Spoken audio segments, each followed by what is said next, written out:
അഖില കേരള വിശ്വകർമ്മ മഹാസഭ പാലക്കാട് താലൂക്ക് വാർഷിക പൊതുയോഗം നടത്തി. പാലക്കാട് ശിക്ഷൻ സദനിൽ നടന്ന പരിപാടിയിൽ കേരളത്തിലെ വിശ്വകർമ്മജരുടെ അവകാശങ്ങൾ നേടിയെടുക്കാൻ നേതൃത്വം നൽകിയ അഡ്വക്കേറ്റ് PR ദേവദാസിനെ സ്മരിച്ചു. സമുദായത്തിന്റെ വിദ്യാഭ്യാസ ഉന്നമനത്തിനും ദേവസ്വം ബോർഡ് ESI ആനുകൂല്യങ്ങൾ നേടിയെടുക്കാനും സംഘടന ശക്തിപ്പെടുത്തണമെന്ന് യോഗം ആവശ്യപ്പെട്ടു. സംസ്ഥാന വൈസ് പ്രസിഡന്റ് ഷൺമുഖൻ ആചാരി ഉദ്ഘാടനം നിർവഹിച്ചു.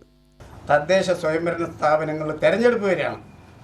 അതിൽ അർഹമായ പ്രാതിനിധ്യം വിശ്വാസത്തിന് കിട്ടിയിരിക്കണം. അത് ഏത് രാഷ്ട്രീയക്കാരായിക്കോട്ടെ, അത് കോൺഗ്രസ് ആയാലും ഇടതുപക്ഷമായാലും BJP ആയാലും ആരായാലും വേണ്ടില്ല. കാരണം നമ്മൾക്ക് വോട്ടവകാശമുണ്ട്.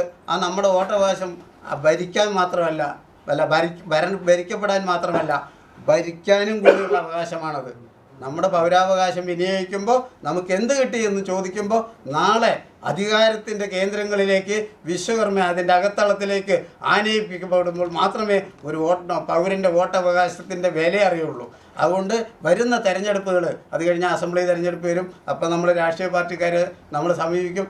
അതുപോലെ ഈ തദ്ദേശ സ്വയംഭരണ സ്ഥാപനങ്ങൾ നിങ്ങൾ ഓരോ ശാഖകളിലും പരമാവധി ബാർഗെയിൻ ചെയ്ത് കണക്ക് പറഞ്ഞ് നിങ്ങളുടെ ഓരോ സീറ്റെങ്കിലും കിട്ടാനുള്ള നടപടികളുമായിട്ട് ശാഖകൾ മുന്നോട്ട് പോകണം എന്ന് മാത്രം പറഞ്ഞുകൊണ്ട് നിങ്ങളുടെ എല്ലാവർക്കും ഓരോ വിധത്തിലുള്ള കഴിവുകളുള്ള ആളാണ് എൻ്റെ മുമ്പിൽ ഇരിക്കുന്നത്. നിങ്ങളെല്ലാവരും നമ്മുടെ ഈ താലൂക്ക് യൂണിയൻ പറഞ്ഞ പ്രഗത്ഭരായിട്ടുള്ള ആളുകളാണ് ഇവിടെ ഇരിക്കുന്നത്.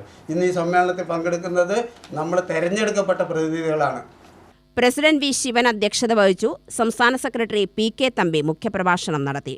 Secretary K. മുരളീധരൻ റിപ്പോർട്ട് അവതരിപ്പിച്ചു. രാജൻ തോട്ടത്തിൽ, PK മോഹൻ, PC ഗുരുവായൂരപ്പൻ എന്നിവർ പ്രസംഗിച്ചു. UTV news, Palakkad.